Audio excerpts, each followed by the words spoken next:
Mr. Chair, we are now live. Good evening and welcome to the Town of Ajax Heritage Advisory Committee meeting for Wednesday, March 2nd, 2022. This meeting is being held electronically and live streamed on the internet. All staff and committee members are participating by phone or video. All regular practices and procedures of the committee continue to apply during this electronic meeting. If we encounter any technical difficulties, we may take a brief recess while they are resolved. Thanks for your patience. We will now proceed with the meeting. Are there any conflicts of interest from committee members with any items to be discussed this evening? Seeing none, I thank you. And if we can look for the adoption of the minutes from the previous meeting dated February 2nd, 2022. Do we have a motion to adopt the minutes?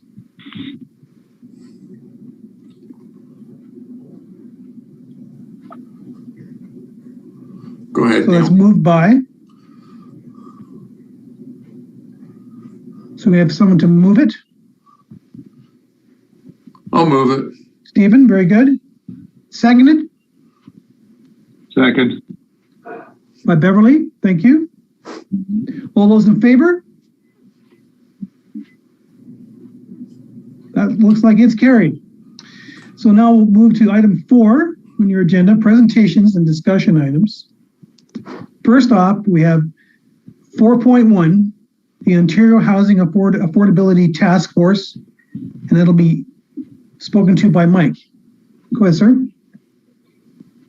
All right, good evening, everyone. And before I jump in on the first item, I'll just mention that there was quite a bit happening this week related to heritage items. So I do have another item to add on to the agenda.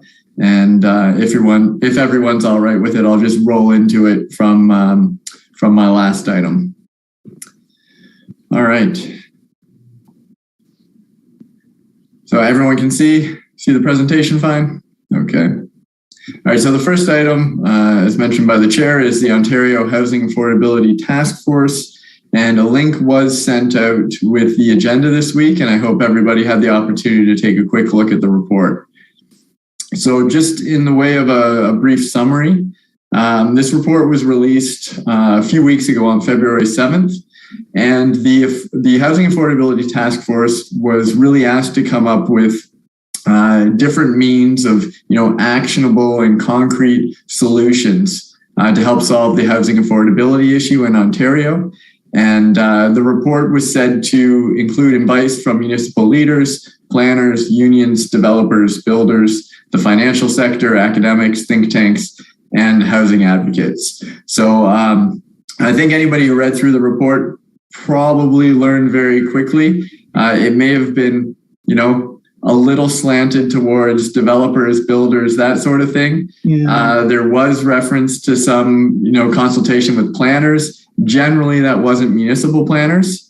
So for someone like myself, it was quite an interesting report to read through and take a look at the actionable items that they had set forth. So as a very high-level summary, they categorized their recommendations into 5 different areas, those being more housing density in Ontario, ending exclusionary municipal rules that block or delay new housing developments, depoliticizing the development approvals process. So this would include things like allowing staff the opportunity to make more decisions rather than council, and removing some of the opportunities for public consultation, prevent the abuse of appeals to the various land use tribunals. And then there's also this sort of current running throughout the document about providing more financial supports to those municipalities that play within the rules as they're being laid out. So that was quite interesting. It was almost a system whereby if you do what they're looking for, you get access to more financial incentives. If you don't create housing, well, then you're limited in terms of the incentives that are provided. In total, there were 55 different recommendations, and there were 3 that I think are very closely related to heritage. And I'm going to outline those 3. It'll appear as 4 because one is broken into 2 parts. But really what I wanted to do today is just kind of get those out there in front of you, talk to you a little bit about how town staff are planning to respond to those items relating to heritage, but then open it up for conversation if people do have questions about any of the items that have been mentioned. So recommendation 12A was to repeal or override municipal policies, zoning, or plans that prioritize the preservation of physical character of neighborhoods. So essentially what the report was saying here is that municipalities are taking advantage of the system in terms of trying to protect the character of neighborhoods. And in doing so, they're limiting the amount of new housing that's being provided across the province. At a staff level, I would disagree with that. I think that there are plenty of neighborhoods in Ajax and beyond in other municipalities that have desirable physical characteristics. And whereas that is the case, we should have the means to protect those neighborhoods. So in Ajax, it could be something as simple as the wartime communities, where we're trying to ensure that any infill development that happens is complementary or at least sensitive to what else exists in that area. But the recommendation of this report is that actually prevents housing density from occurring, which is driving up land values, which is in turn making housing less affordable. So this has real implications as well for things like heritage conservation districts. That tool by its very nature is designed to preserve the character of neighborhoods, and that is all done through a heritage conservation district plan. So my reading of this was that it is a real threat towards heritage conservation in terms of eliminating not only HCD plans, but other tools that we use like zoning to protect the existing character of neighborhoods. Recommendation 16 was broken into two parts, and A was to prevent the abuse of the heritage preservation and designation process by prohibiting the use of bulk listing on the municipal heritage registers. So the next item on the agenda tonight, I'm going to get quite in depth in terms of detail on heritage registers and the usefulness that they may bring about. But in this situation, what they're really saying is you have cities like Toronto that are taking hundreds, if not thousands, of properties forward to council to be added onto their heritage registers. The reason for doing that is it does provide some demolition control. So if somebody wants to demolish a property that's on the heritage register, rather than the 10 days you get under the Building Code Act, you get 60 days to review it. And I think the people writing this report saw that as being a threat to their ability to develop certain properties. So their theory was that if we prevent these bulk listings, if we prevent, councils from bringing hundreds or thousands of these forward at one time, they'll be far less likely to come forward at all. And I think that is true. I think that's a valid observation. But at the same time, I think it discounts the fact that the reason municipalities typically bring these forward as bulk listings is because it just saves time and it saves resources. There's a lot of consultation, a lot of sort of due process that needs to be followed when you're even bringing one property forward to be added onto a heritage register. It makes a lot of sense to do it all at once and just kind of, bring it forward in one process. And it doesn't seem to make a lot of sense to me, the recommendation they're making here, because they're not saying that properties can't be listed. They're just saying that they can't be listed in these groups, which the only impact of that, I think, is really on the resources of the municipality.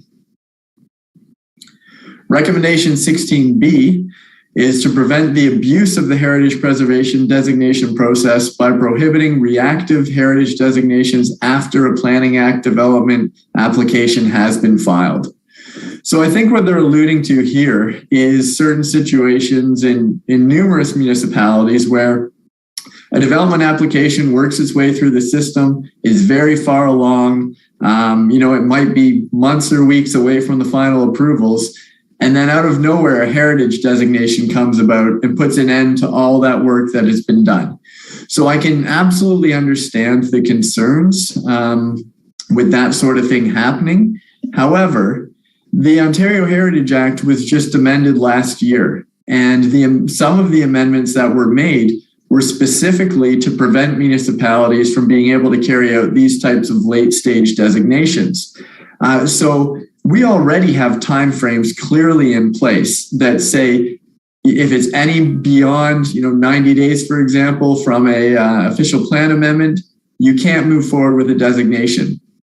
So in my personal opinion, I think that was my colleagues don't agree with it, but I think it was a reasonable move on behalf of the province to introduce those measures. They're trying to, or the recommendations here are to take those even further and say after any application of any kind under the Planning Act, you can't designate a property. The problem with this is heritage designation does tend to be reactive. We're not generally going out and trying to designate every single property in the municipality that has value. We're waiting in some cases until there's a threat to the preservation of that property, and that usually comes by way of a Planning Act application and then acting at that time. So knowing that heritage designation has always been slightly reactive, I think it's sort of an undue burden on municipalities to say that you shouldn't be allowed to do that anymore, because that would significantly limit our ability to carry out our responsibilities for conserving local heritage resources. The last recommendation that they made relating to heritage was number 17, and it was for requiring municipalities to compensate property owners for loss of property value as a result of heritage designations based on the principle of best economic land use. So there's a lot in here, and this is one that I don't think has ever really been considered in Ontario before. It has been considered and has in fact been adopted in other places such as Alberta. So this very principle actually has worked its way into the heritage legislation in Alberta, and in many ways it's had significant impacts on the number of properties that are designated. Some of the issues that I see with this is it automatically assumes that the designation of a property is going to impact its property value. We know based on the academic information out there, that's not necessarily the case. There haven't been a lot of good studies on this item in a local context for the last 20 years or so, but the studies that we do have say that heritage properties tend to preserve their value just as well, if not better, than properties that aren't heritage. So it kind of tries to apply this universal theory that as soon as you designate a property, its value will go down, and I don't think that's the case at all. Where the value of a property is tied specifically to its development potential, well, sure, if we're limiting the number of things you can do on that property, that surely will have some impacts. But then when you take it to the next step, I mean, this whole report was about housing affordability. So the premise that we should be compensating landowners based on the best economic land use of their property is the type of action that is inflationary by its very nature. It's saying that we should be paying people for the maximum value of their property, regardless of what's happening there. And that, by its very nature, is going to drive prices up. So if the end goal of this report was truly to deliver affordable housing, I think this recommendation actually is counterintuitive to what they're trying to propose here. So, rolling this back and looking beyond the heritage items, with these heritage items, I don't personally agree with them. I know my colleagues in heritage right across the province have expressed a number of issues with these recommendations. Looking at the report as a whole, I think there are a good number of recommendations they've made that we can agree with. There are some sort of common sense measures, things that can be done to reduce the timing or reduce the expense of building new housing. And the town's fully in support of those. But as far as the heritage items, it really seems to be limiting our ability as a municipality to carry out heritage conservation, and just kind of overlooks that for the case of affordable housing. So that's my last slide on this item. I'll kind of turn it over to the group if people have questions.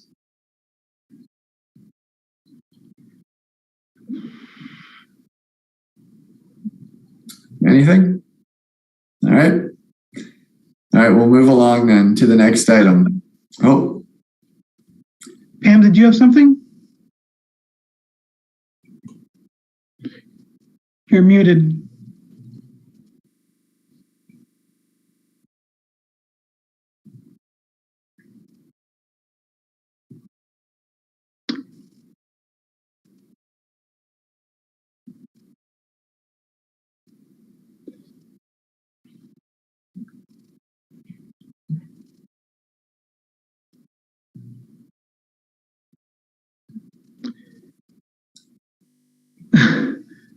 I guess Pam is muted, right?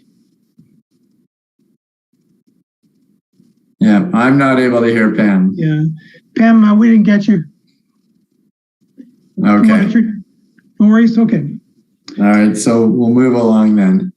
And this item may go a little longer than intended. As I was putting this slide deck together, I realized there's a lot of information here that needs to be shared, but I'll do my best to kind of get through it at a reasonable pace.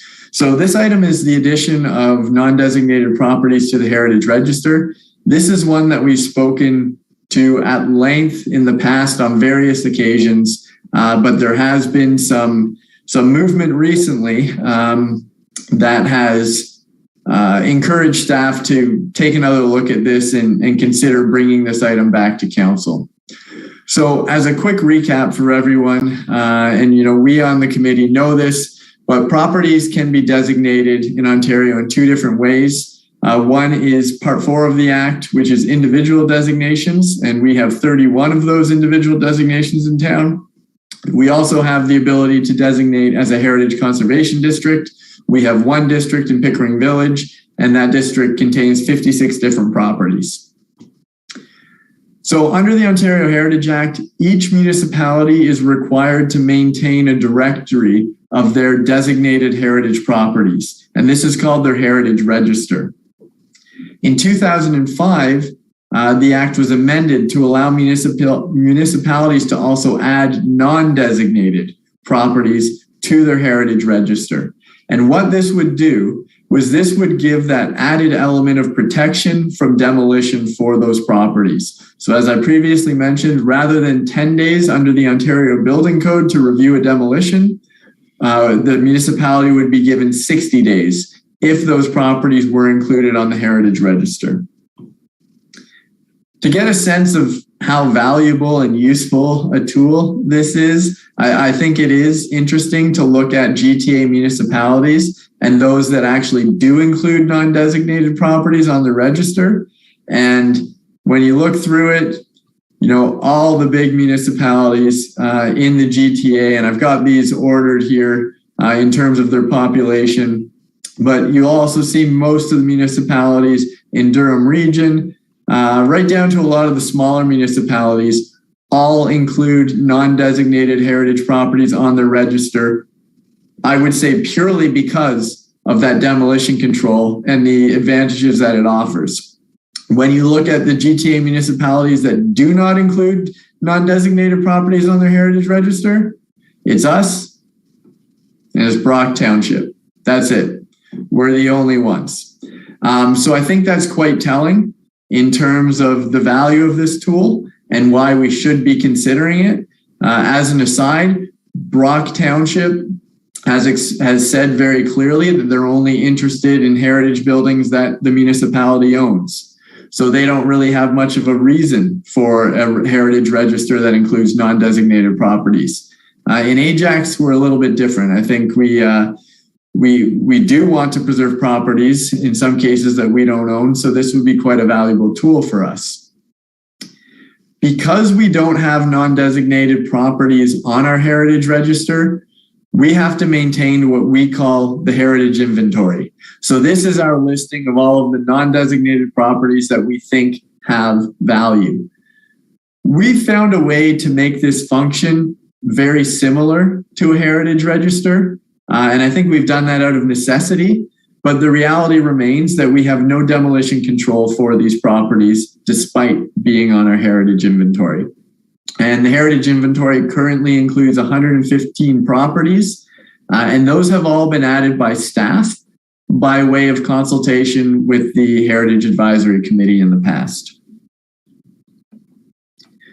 So what's the value in adding these non-designated properties to the heritage register? Why don't we just keep moving forward with the heritage inventory system that we have in place now? I think it can be broken down to 3 different items. The first is clarity. It benefits everybody for us to have a clear understanding of whether or not a property is a heritage property. We should be able to point at any property in the municipality and say it's either designated under the Act, it's not designated, but it is a heritage property on our register, or it's not a heritage property at all. Right now, we have a scenario where people, let's say they're interested in buying a property and it's on our inventory. They call us up and they say, I'm interested in finding out if this is a heritage property. Well, technically, no, it's not on our heritage register, but we do have some interest in it. And if you wanted to demolish it, we would likely not agree with that. And we would likely try to designate it. It's a very convoluted response, which causes a lot of issues. We've seen a number of scenarios in the past where people have purchased properties on our heritage inventory, not fully understanding what that meant.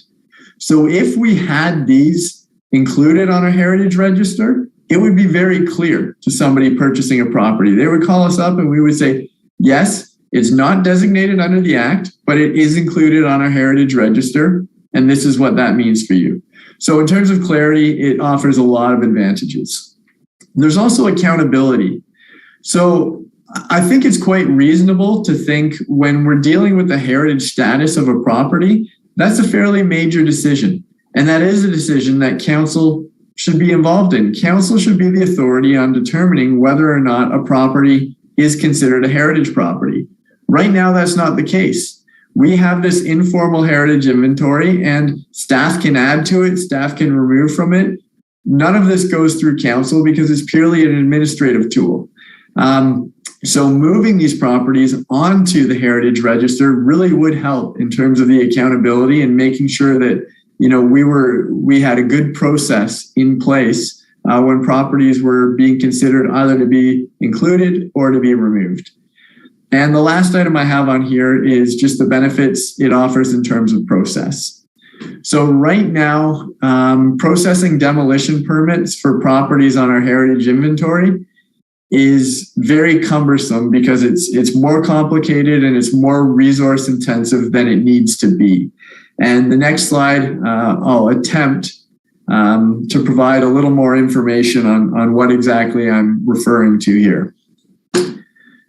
So when we look at properties that are on our heritage inventory, so they're not designated, but they're also not included on our heritage register. The only way for us to process a demolition application is as follows. We have to tell the owner to actually apply for a demolition permit. When that happens, we have very little control over what kind of other information they need to provide to us. The building code lists a few things that they need to do, but in terms of heritage, there's no ability to ask for any reports or any background information that would support our research on the property. Further, under the building code, we only have 10 days to process this permit. So how it plays out is the building section takes that in. through a system that we have in place, I get alerted to the fact that there's a demolition permit on a heritage property. And that would sort of cue me to intervene in some way. And so at that point, I would have to pull as much information as I possibly could on this property to put together a case as to whether or not we think it's worthy of designation or whether or not we should allow it to be demolished. Once that position sort of took form through a staff report, we would be required to call an emergency meeting of the Heritage Advisory Committee, get the recommendations of the committee. Then we'd have to call an emergency meeting of council. And at that council meeting, council would make the decision on whether to designate the property or whether to not designate it and essentially allow it to be demolished. All of this has to happen in 10 days. If a property is listed on the Heritage Register, there are protocols that go along with that status. So we would have an application available. If somebody wanted to demolish a property on the Heritage Register, well, then they simply fill out the application form. We also, under the Ontario Heritage Act, have the means to ask for any type of information that we think is relevant to us considering such a request. So we could ask for, the land records of that property, who owned it in the past. We could ask for a share, so a cultural heritage evaluation report to get an opinion of a professional heritage consultant in terms of whether or not the property has value. We have lots of ways to put the onus on the owner to say, I should be allowed to demolish this property. From there, if we're provided all of the information that we think we need to make a decision, we would put together the report. We would take it to the Heritage Committee. We would take it to council, typically to regular meetings because we're not under that time crunch of the 10 days. And then the same end process in terms of council making a decision on whether or not to allow the demolition or whether they want to move forward with a designation of the property.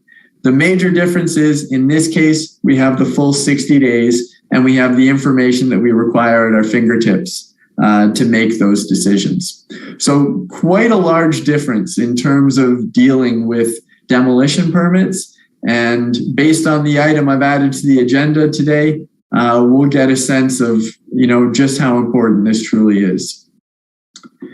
So we did try to bring this forward to council back in 2017. And at that time, we were looking to bring forward 116 non-designated properties onto the Heritage Register, and council did not support that motion. And from my understanding, much of that was based on concerns coming from property owners of things that weren't even legitimate, concerns that they had about being on the register, meaning certain things that aren't factual at all. But given the fact that there were quite a few people vocally opposed to this, council ended up siding with them and we were never able to move forward.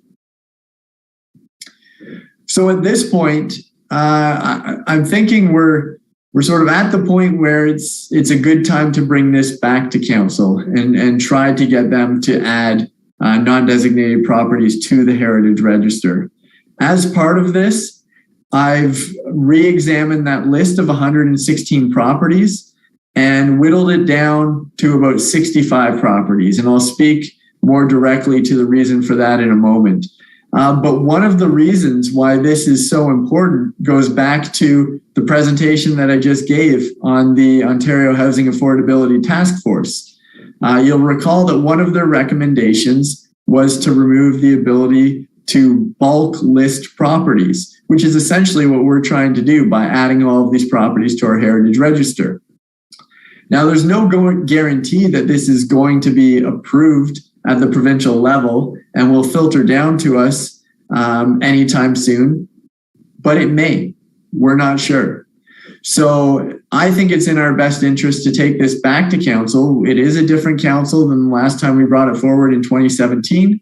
But also knowing that, we have a bit of pressure behind us, knowing that the provincial policy could change. And in the future, we may not be able to do this kind of thing anymore. And we may have to bring properties forward one by one, which would be a very time-intensive process. So, based on that, I think it is a reasonable consideration to be made at this point. So looking at how that list has changed from the previously 116 properties down to 65. So when we originally went through this exercise, we evaluated every single one of those properties, and we determined that each of them could technically be added to the Heritage Register because they met Ontario Regulation 906. However, there were a number of properties that I think were quite off-putting to council members. So I've got an image up here of one of those properties. This was a home on Taunton Road, which was, to put it bluntly, falling apart, had been abandoned for a number of years. Windows were open. There were all kinds of pests living in there. Water was getting into the building. Vegetation had grown over it. It was on our list of properties to add to the register. And the reason for that is that Regulation 906 doesn't consider the condition of a building. It considers its value in terms of its architecture, its history, and its contextual elements. So we weren't really looking at condition. With that said, what are the chances to designate and have a property like this restored? It can happen, and it has happened in some cases in the past. But when a building gets to a certain point of decay, I think we do need to be reasonable about what our future intentions are for that property. So I was able to re-examine that list of what became 115 properties because one was removed, and whittle that down to 65 properties. And the removal criteria that I tried to use, and I tried to be as consistent as possible in the way that I applied this, really only considered 6 reasons for removal from the list. One was it's the site of a previous demolition. So the property still is listed on our heritage inventory, but the building's no longer there. And this building's an example of that. This building was actually torn down without any demolition permit. It's not there anymore. So of course we, wouldn't make efforts to preserve it. B is it's the site of an approved development. So we have had a number of different properties come forward to the committee in the past where we haven't decided to remove them from the list, but we have said through a motion that we agreed not to move forward with the designation if that property was to be demolished. So a couple of examples I can think of off the top of my head were 522 Kingston Road, which was an infill development. There was another building at 408 Kingston Road West that we did the same thing. So if we've agreed that we're not going to designate these properties in the future, there's really no purpose for us to add them to the Heritage Register. C is properties that really don't need any additional protection. So the image I have up of here is one of our historic cemeteries. And in the past, we wanted to include those on our Heritage Register because we wanted our Heritage Register to be a full directory of every property that has heritage value. There's no question that these historic cemeteries have value, but what does being on the register do for them? Nothing much. The only power of the register is this delay for demolition. If there's no buildings on the site, being on the register isn't going to make a difference. There's already fairly strong legislation in the province about protecting cemeteries. So it really doesn't benefit us in any way to have those on the Heritage Register. The fourth element was the degree of significance is questionable or difficult to confirm. I'll admit there were a number of properties that were kind of borderline that we decided to add just for the sake of safety. We didn't know a lot about them. They were fairly old, or they may have had some kind of interest, and we decided to include them on the list. But if really pressed, it would be hard to justify trying to save these properties in the long run. So where that is the case, we've also considered removal. E is poor material integrity, which limits the level of significance. So we have a lot of properties that might have an important history. They might even have decent architecture. But if they're about to collapse on themselves, again, there's not much purpose in us adding them to the register because it's highly unlikely that they would really see any fate other than demolition anyways. And then the last item I have here is properties that aren't a good candidate for reuse, which makes designation unlikely. So I think we're all aware of certain types of properties, and the one that always comes to the forefront of my mind is historic barns. They have a ton of value. Oftentimes they've got interest in terms of their history, possibly in terms of their architecture. But the reality is, if a housing development is coming in on a site where we currently have a barn, we're very limited in our options to make a developer adaptively reuse that property. There are some cases where it can be done, but it's very, very difficult to include a property like that or a building type like that into a new development. And while I still think we do our best in order to see the preservation of these types of resources, the priority in terms of getting demolition for protection for them isn't quite as high as for other types of properties. So I'm going to run through very, very quickly. This was the original list of 116 properties. So I'm not going to spend a lot of time. But what this does highlight at a very high level is the properties that are shown with the red font are properties that are proposed not to move forward onto the Heritage Register. So that's not to say that there's no possibility for conservation in the future. There is. If a development application comes in, we will request heritage studies. We will try to preserve them, but they aren't priority properties in terms of getting them onto the Heritage Register at this point. So I'll quickly address the properties that are in red and just make reference to the reasons that they haven't sort of made the cut in terms of the Heritage Register. So 320 Audley Road has lost a number of building elements over time as it's really has been underutilized. It had a beautiful large porch, which is now gone, and the material integrity now of the property is somewhat lost. Same case for 2133 Audley Road, but this one we're also somewhat unsure of the value of it. It's a very sort of common architectural type. The materials aren't very high end. I think at the moment the cladding is actually an asphalt shingle that looks like a brick. So there's really not much there in the way of material to be preserved. A similar case for 2405 Audley. And then 21 Bailey, I think, is questionable as to the relevance of this in terms of being a heritage property. It's a 1955 building, and the sole reason that was intentionally or originally given for including it on the heritage inventory was that it was built the year that Ajax became a town. Well, that's an interesting fact, but I don't think that in and of itself is significant enough to warrant inclusion on the Heritage Register. There are probably a lot of other buildings in town built in 1955 that we don't hold to this same account. 643 Bailey Street, again, lots of material changes over the years. There's very little original fabric left on the building.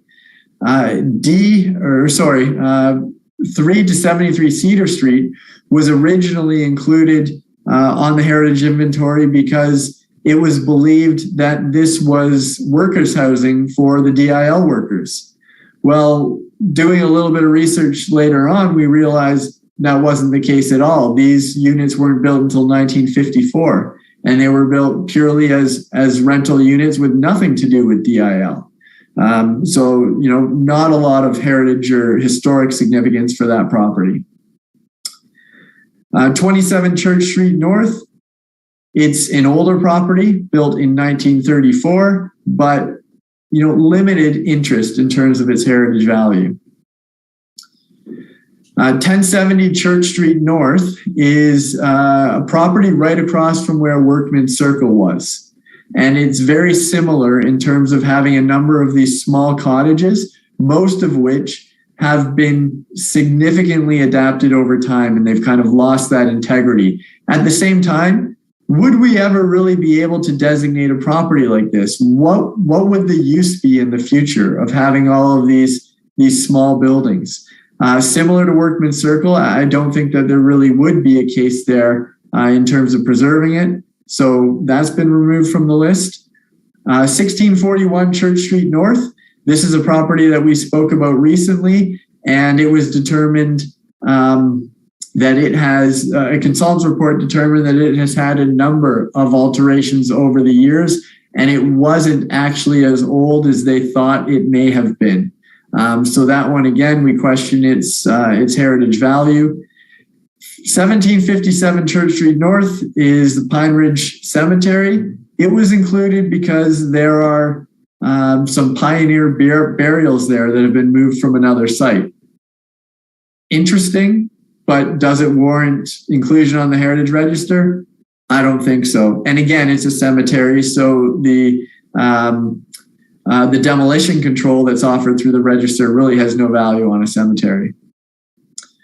23 Church Street has seen a number of alterations over the years, including a large addition that kind of takes away from the heritage value of this property. 61 Church Street, same case. You have a large enclosed sort of porch or foyer built onto the front of this house, which detracts from its original heritage character. Same thing for 63 Church Street South. 90 Church Street South, again, all of the heritage elements have been removed, and you just have a very sort of plain, massing of a house that exists there. 100 Church Street South, all of the windows and the fenestration have changed entirely. The new doors, new cladding. There's very, very little that remains on that site that is original. Same case for 118 Church Street South. 160 Doughty Road is one that came to the committee previously, just a few months ago. And this is one that was proposed for demolition already. So this was a DIL building, which we know has a lot of historical value, but very little architectural value. So knowing that we made a motion to not support the demolition, but not to counter it with a designation, there's no point in carrying it forward. These properties here, the first three are cemeteries. So again, lots of heritage value, but no real benefit to being on the register. E is Town Hall, which was an award-winning modernist structure when it was constructed, but has gone through significant alterations over time to the point where the original elements of the building are barely recognizable at all at this point. 301 to 355 Harwood and 145 to 149 Kings Crescent are all part of the Sherwood Gardens apartments. So these apartments have a lot of history to them. And again, they're similar to the Cedar Street apartments in the sense of their mid-1950s rental development, which would have been the first rental development in the town of Ajax. But in terms of reuse value, it's very little. And that's worth noting. The history of them, preserving the architecture, isn't quite as important with these properties. 644 Kingston Road East is an agricultural building, so very difficult to designate and reuse. At the same time, it is in the green belt. So there's no high development threat because there's very little development can happen in the greenbelt. 408 Kingston Road is a 1960s building that sort of looks the part of a heritage property and is one that I think residents of Ajax often notice and often ask questions about. But in terms of heritage value, it was almost 1970 that it was built. So it's really more of a replica of a heritage building than anything else. 411 Kingston Road has had significant alterations over time.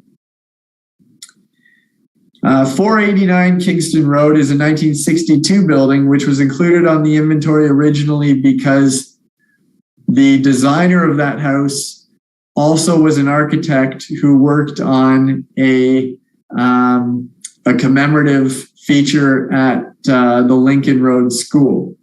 So there was an association there, but how significant that was, I think, can be questioned. There are a number of buildings along Kingston Road West that have seen lots of alterations over time and have lost, I would say, the majority of their architectural value because of that. There's a few more from the same area here.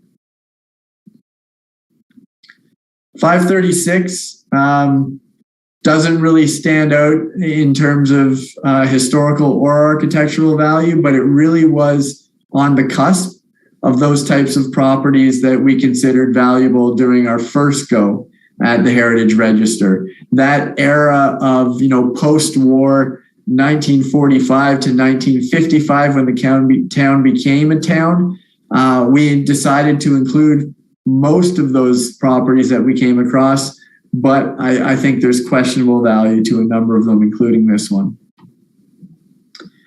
556 Kingston Road, again, significant architectural modifications over time. Same with 586. Similar situation with 777 Kingston Road West. Lake Driveway West is Rotary Park. We own this property. It is a park. It's unlikely to be developed. And adding it to the register isn't going to prevent demolition in any way because it's the park value, not any of the buildings that have heritage value. 552 to 556 Lake Ridge Road has had significant alterations over time. 234 Mackenzie is another DIL property. That one has been altered over time as well. But again, it's one of those properties that has historical value and not architectural value. So it'd be very difficult to preserve something like this and find a new use for it. We've got two cemeteries at the bottom here, St. Francis de Sales Cemetery and St. Wilfrid's. No added protection by being on the Heritage Register. 2 Ritchie Avenue is a nice home, but again, significant changes over time. Similar situation with 656 Roslyn, which is in the Greenbelt, so it's somewhat protected from development. But most of the items that we would look to for heritage value have disappeared over time. Rotherglen Road South is the Peakov Parkette. This was a former burial site. Again, no buildings to protect from demolition in this case. 80 Taunton has seen significant changes, as well as 386 Taunton. Both of these properties are in the Greenbelt. 620 Taunton, as I previously mentioned, was demolished last year without a permit. So it's a vacant property without any buildings. There's no value to it being added to the register. 312 Taunton has been significantly altered. 427 Taunton, similar case. But this one, there are also development plans in the works, and I don't even know if this one at 427 is standing anymore, to tell you the truth. I was out there about 5 years ago and it was in very, very rough shape. And then the last item here for removal is 2065 Westney Road North, which is the barns contained on a property which also includes a stone house, which is the listing above. So the house would remain on the Heritage Register. The barns would not move forward as part of the register. So I'm going to put up a sample motion, but prior to getting to this, I think it's worthwhile having a conversation. And if people did have questions about any of those individual properties that would not be moving forward, now would be the time for us to have a discussion about those. But I'll just read through what I had listed here as a sample motion. And that is that staff present council with a list of non-designated properties to be added to the Heritage Register, and that further revisions to the current list only occur where deemed absolutely necessary. And the reason I included that last element was this may become a bit of a negotiating process. I have a meeting booked with the mayor next week where I'm going to be raising this as an option, something we want to bring forward to council. I think there may be feedback that we receive saying, what about this property? It's, it's questionable in terms of its value. And where that is the case, I will look into these things to see if it really fits the bill in terms of what we're trying to bring forward. So the list I've presented today is a working list, but I wouldn't necessarily say it is definitively the end list that we will bring forward to council. So with that said, maybe I'll turn it over to Jeff and we can open it up for a bit of a discussion. That was a long list. Very long. But thank you very much. And I guess we can open it up to questions and or discussion. Does anybody have any comments? Go ahead, Stephen. Okay. Looking at the list from where we are at the 65, it's far better than what we had before. I remember the last time when we presented to the council, there was buildings in there that were, I'm sure you must remember, some of them were almost falling down at the time, and it was like we were trying to hold on to them. I think this is a far better situation where we consider true heritage properties. Not that some of the other ones aren't true heritage properties, but they're going to weigh down on the good stuff. My point. Go ahead, Neil. Thanks a lot, Mike. I think that's a great analysis you've done, very methodical. I mean, I don't know anywhere near as much as the others on the committee about, the designations and stuff, but you've certainly done it in a very methodical way. My question would be that what would say the 2 or 3 that you might think would have significant arguments from the owners as to being designated? Sorry, so I'm not sure I understand your question. Well, if you take that 65 list, which are the top 1, 2, or 3 where if they were to be designated or all put on a list where you might get the most argument from the owner that it should be or not be on? That's a good question. And I think it's entirely unrelated to the heritage value of these properties. I think one of the things that became very clear last time we went through the process is that there are some people that just don't want their properties on this list, whether it be for valid reasons or invalid reasons. They've convinced themselves that it's against their best interest to be added to the list. And in some cases, it's been the most valuable properties from an architectural or historical property or value perspective where the owners have been against it. So I know if I were to go through the list and rank it, I'm sure there are, if you were to list out all 65 of those properties, there would probably be a few near the bottom of the list that I think have maybe slightly less significance than the others, but those aren't necessarily the ones that we're going to get complaints from. So the 2 items are very, very distinct, and I don't think there's necessarily a correlation between them. But the work that you've done, the councillors are, if this comes to council, they're likely to get less heat than you did back in 2017? Absolutely. And I think that there were a few property owners that were extremely vocal the first time around. And in many cases, those properties aren't moving forward on the new list. That's not because they were vocal. It's because their properties probably have less value than the other ones. And it's just a bit of a coincidence. I think even in the cases now, like as Stephen said, from an outsider's perspective, this is a much stronger list. You look at what's left and they're all buildings of clear value. So even if there are people that come forward and make a case as to why they don't want to be on the list, I think we have very strong arguments for all 65 of why they should be. Right. And I should also mention that if they are added to the list, there will now be a very clear process for them to appeal their inclusion. So they do have an opportunity to come before council and ask for removal, and that final decision lands with council. Thanks, that's very clear. Thank you. Go ahead, Beverly.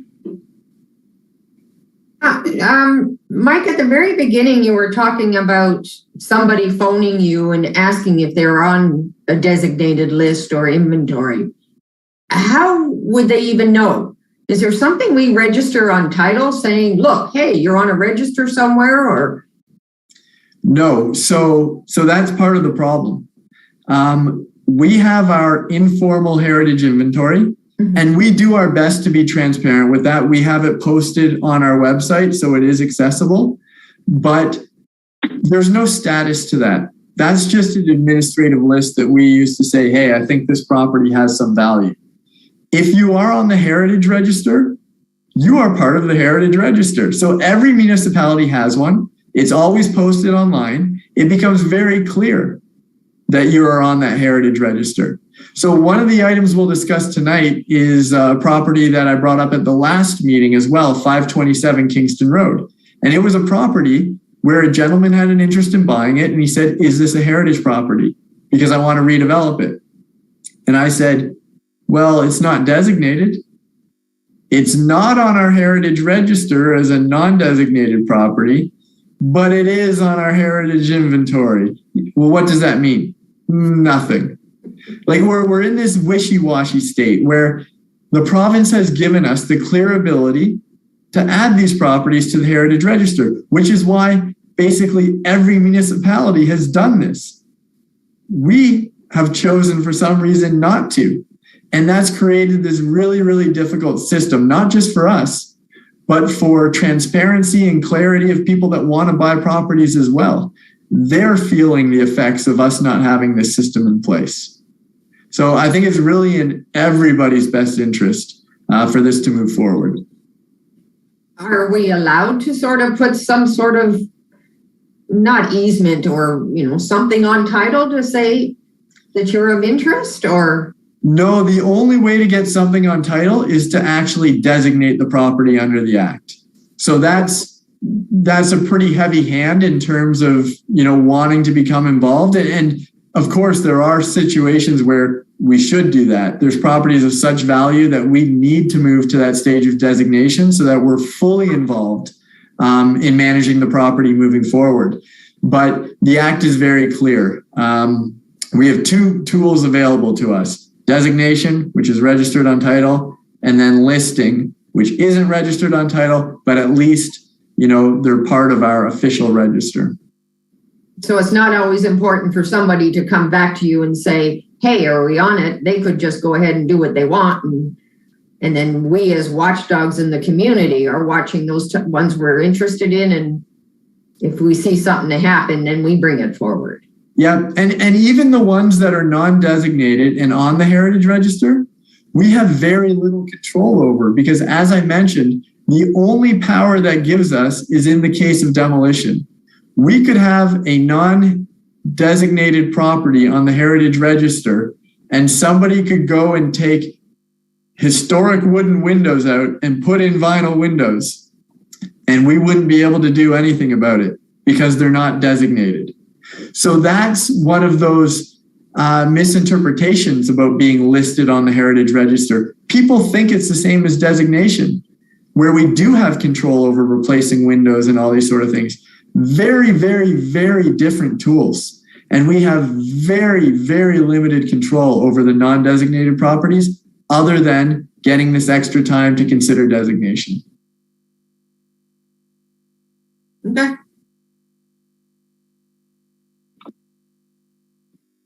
All right, so if that's the end of the comments, then maybe I will put that motion back up on the screen, and we'll we'll just see where people sort of land in terms of liking this motion or perhaps making some alterations or doing something entirely different. I'd like to make that motion, Mr. Chair. Do we I'd like have, the second. no problem.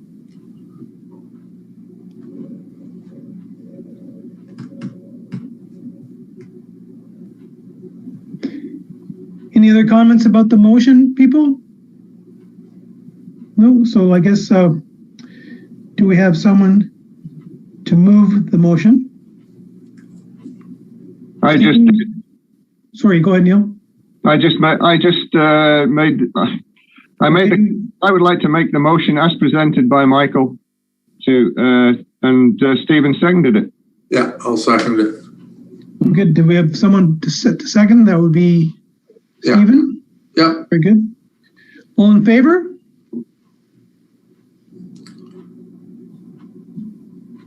Great. Unanimous. All right, so I'll keep moving forward then, and I promise these last two items are a lot quicker than that one was. So the next item is a heritage permit for 77 Randall Drive, which is St. George's Anglican Church. This is a property we are all familiar with. We've done lots of work with this property in the past. So you'll remember that back in 2020, there were issues with the roof, and they applied to the town for a heritage permit as well as a grant to replace the existing cedar shingles with EnviroShakes, which was done in 2020. And this is the final result of that work. Now, as you see, the bell coat at the top there was never fitted with EnviroShakes. And the reason for that was just a lack of funds available at the time. So the church has come up with the funds and they recently applied to replace the cedar shingles on the bell coat with EnviroShakes to match the rest of the roof. They also have applied for a facade grant to help support this work. Because we had already made the big decisions on EnviroShakes on the roof, I figured this wasn't something that had to come back to count or to the committee. So it was an approval that I granted on February 18th to allow them to fit that bell coat with the shingles or the EnviroShakes to match the rest of the roof. Any questions on that one? Nope. All right. So the last item, and this is the one that I just added to the agenda, is 527 Kingston Road West and the potential designation of this property. So this is a property we spoke about at the last meeting. And I had mentioned that it was recently purchased and the owner was looking to tear down this building and redevelop it into apartment units. Now, at the time of that conversation, we were still somewhat in a negotiation phase with the applicant. He was looking at all options for the property. But as of yesterday, I received an email update saying that he wanted to press forward with a demolition permit. So this has created that very scenario I discussed when talking about the value of adding our heritage inventory properties to our heritage register. Now we're in a situation where if this demolition permit comes in tomorrow and it has everything that's required as part of that submission, we have 10 days before we need to issue that demolition permit. So if we want to prevent that demolition, we have 10 days to get this building designated, which is, quite a high order in terms of, going through all the steps that are required for designation. When we looked at this property back in the past, when including it, on the heritage inventory, we determined that it did have value. And as I highlighted with the last presentation last month, professional heritage consultant found that it had value as well. Not in the same categories as us, but in at least one category, which is all you need for designation. So we have that justification to move forward with designation if we think that's the reasonable thing to do. So as I've mentioned, yesterday, the owner mentioned that he planned to submit a demolition permit.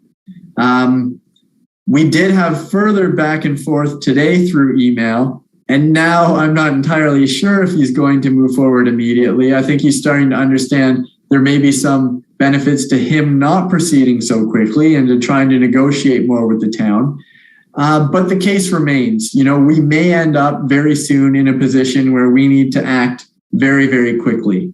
So knowing, when I was having this conversation with him yesterday, knowing we had a Heritage Committee meeting today, I thought this is our opportunity to actually consider this as a group and perhaps make a motion to move forward with the designation at this stage so we can be a little proactive and not have to call an emergency meeting once that application comes in.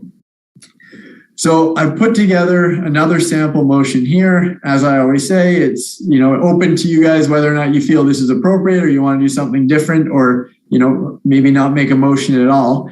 But the motion I have here says that staff initiate heritage designation under Part 4 of the Ontario Heritage Act for the property at 527 Kingston Road West by seeking approval from council to issue a notice of intention to designate. So a couple items related to this. Number one, if the demolition permit doesn't come in, I won't necessarily advance this forward as a designation. This is more us acting proactively in case that demolition permit does come in. There's also the case of whether or not council will be open to an emergency meeting on this item. And I think there's, a good reality that they wouldn't be. They might look at the building and say, not significant enough. We're not going out of our way to create a special meeting. Just let the gentleman have his demo permit. So the motion that I've set forth here in a draft form isn't any type of guarantee that this building will be designated. It just shows that the committee does support the designation if staff find themselves in a position that we think it is the right move moving forward. So it doesn't mean that we will necessarily designate, but it gives us that option to, and it checks the box in terms of us being able to say we have consulted with the committee and the committee is supportive of designation. So I'll turn that back over to the chair and perhaps we can have a short discussion. Thanks, Michael. Any comments or questions about the motion and what we've been talking about? Go ahead, Councillor. Thank you very much, Chair. Thanks for all this hard work you've done here, Mike. Quick question. So this property was recently repurchased by a new owner who wants to redevelop it into a living unit building, right? My only concern with this was that new buyer, was that person misled into this purchase?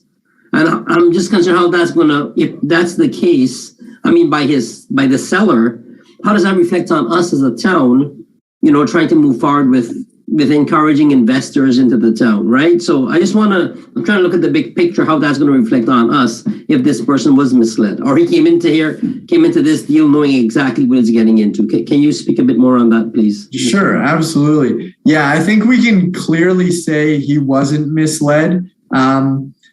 He has known since he realized his property was up for sale. We've had discussions and I've told him about the sort of heritage status of the property. Same with the seller. The seller was actually the gentleman who had the cultural heritage evaluation report done. So both parties have been aware that there is some heritage value to the property, but I'll fully admit we haven't been incredibly clear in terms of what that means because we have this situation where it's on this informal list and it's not on our heritage register. So this is the exact kind of thing that we're trying to avoid. When this gentleman was trying to purchase the property, he did ask me directly, is it designated? No, it's not. Is it on your heritage register? No, it's not. But it is on our heritage inventory. So it eliminated the clarity that I would like to have on these issues. But I can clearly say with full confidence that he did know there was a heritage element to this upon purchasing it. The gentleman who bought it also purchased another heritage property at 522 Kingston and is in the midst of developing that. So he's been through the process before, and he was fully aware of kind of what he was getting himself into. Next question. Since the mayor was on that past council that did not approve that change that you requested, would this be something timely for you to bring up with him at your, let's say, your emergency meeting with him shortly? Would this, because he understands better what the whole background of this is. He would know in depth what it would be. Can you discuss, would it be time enough for you, Mike, to discuss this with the mayor at that meeting? Absolutely. Yeah, it's not often that I get to sit down with the mayor on many items. And so having his ear for the whole Heritage Register discussion, which is very closely related to this, I absolutely think that's the opportunity to raise this with him and to find out if there is any interest from council of designation. If we do that, if we do receive that demolition permit. So absolutely, it is on the agenda and it is something we will be discussing. I will discuss that with him in depth after, and then I will want to talk to you too. So when we bring that to council, I'll be in a better position to represent us, right? And whatever our decision will be. That's perfect. Okay with you guys. So thank you so much. Thank you. Thank you, Mr. Chair. You're welcome, Councillor. Any other comments, questions? So do we have a mover on the motion? Thank you, Stephen. Do we have a seconder? Thank you, Paul. Any other questions? Okay, all in favor? Looks like that passes.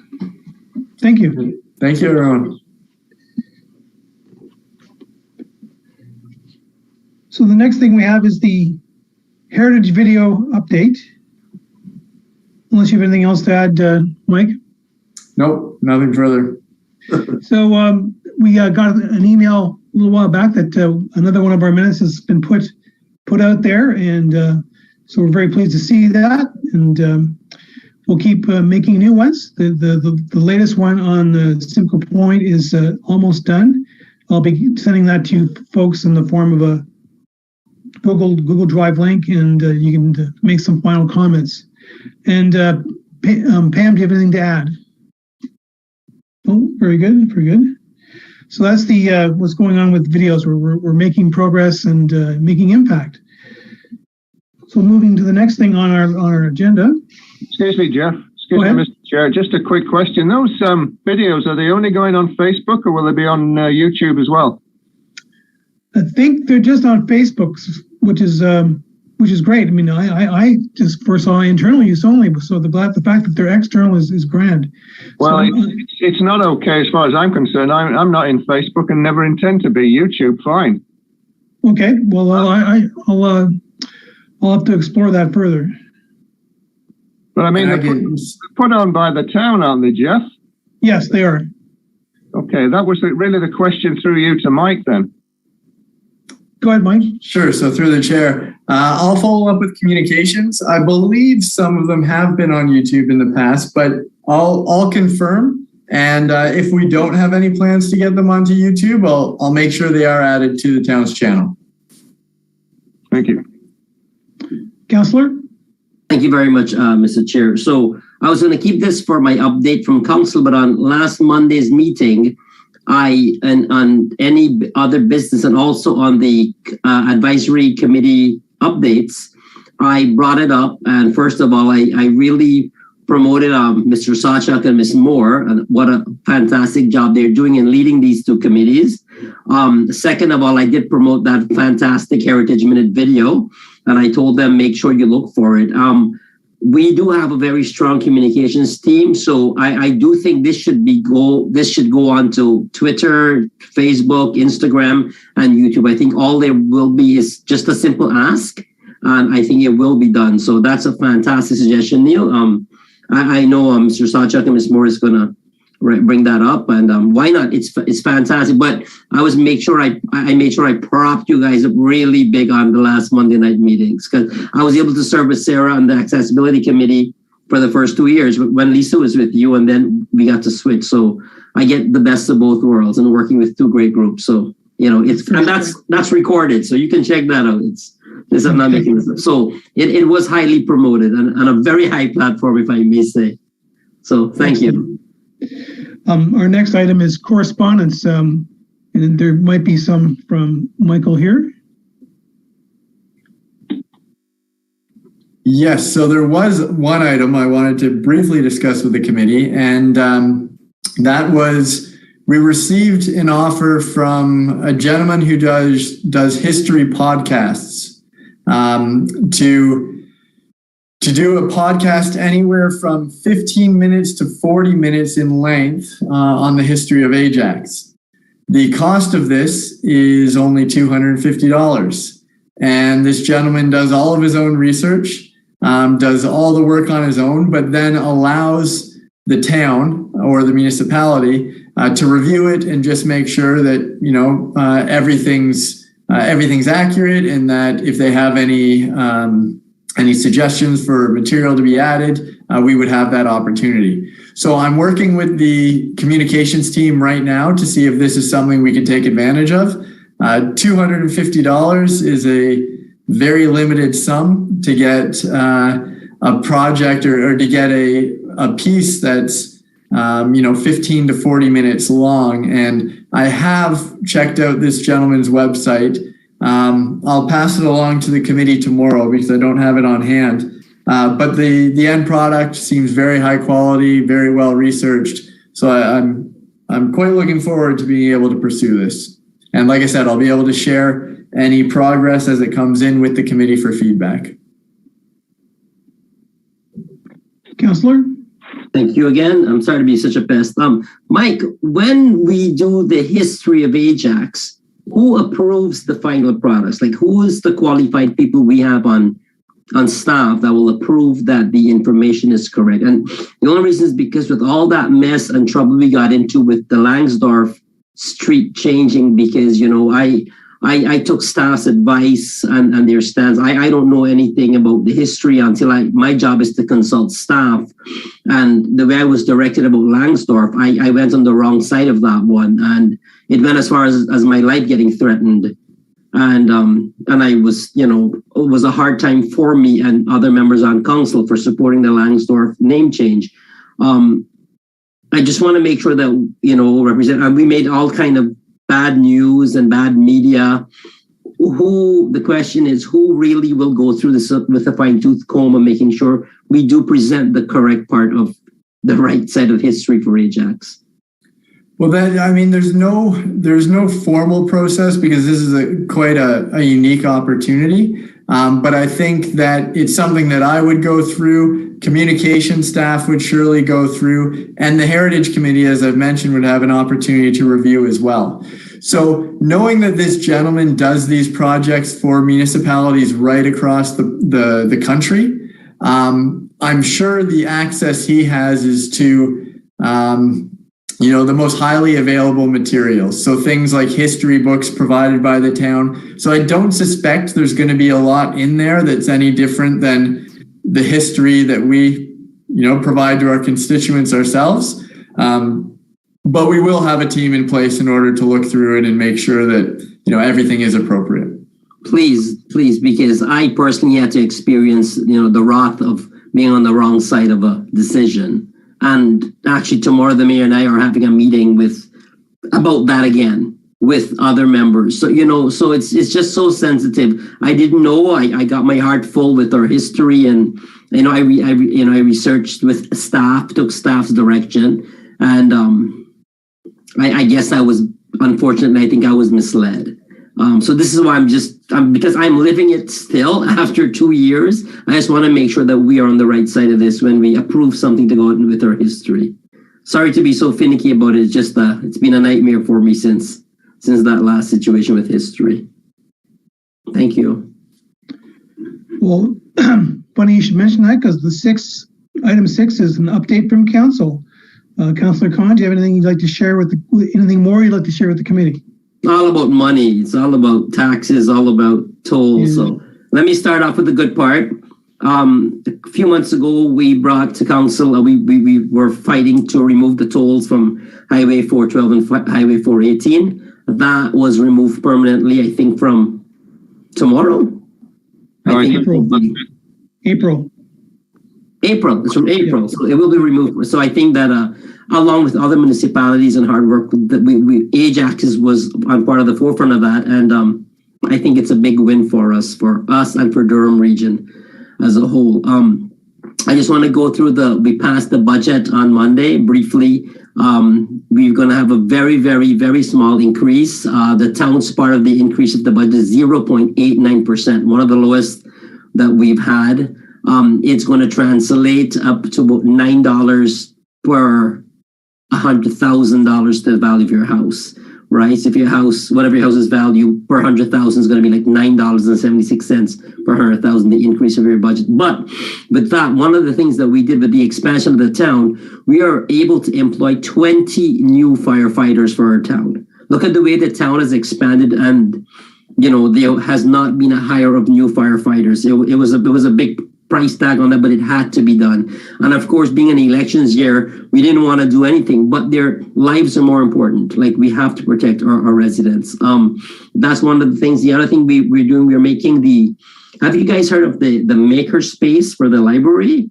It's something that they create that people can go in, and instead of being out in the streets, the youth, they can go and they can mix music. They can create like 3D items. They can learn so many different trades within the library at no real cost.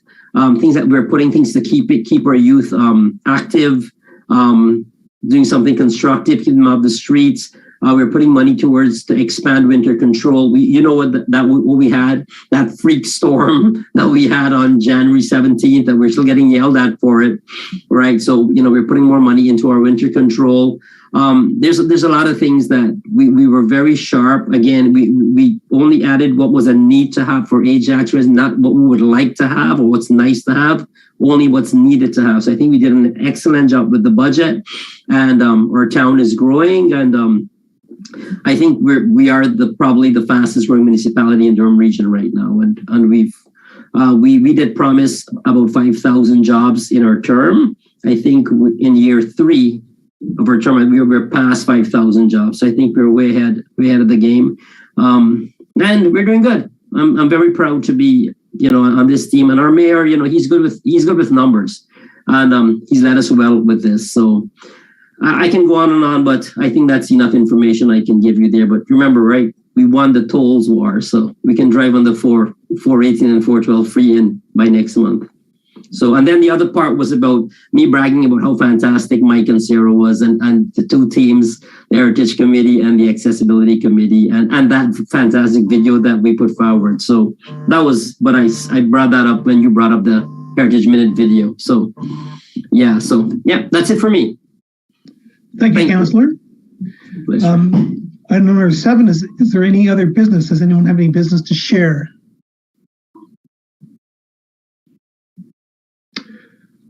Well, that brings us to your favorite, adjournment.